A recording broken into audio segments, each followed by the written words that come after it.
बतार पूरा बर्बाद हो गई बतार पूरा बर्बाद हो गई तारा बिना देखो आई पसीना टपा टप चुहता तू नहीं खाता पसीना टुहता तू रहता तो कितना पसीना चुहता गाइस वीडियो में बता कितना चाहता तो चाहते बस बता ज़्यादा कुछ ना बता लो चाहते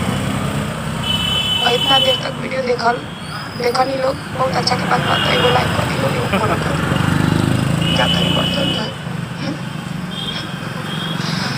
वायरल भइल बानी वायरल के गाड़ उखाड़ा तनी लाड़ पड़त तनी वायरल आदमी बर्तन धोएला वायरल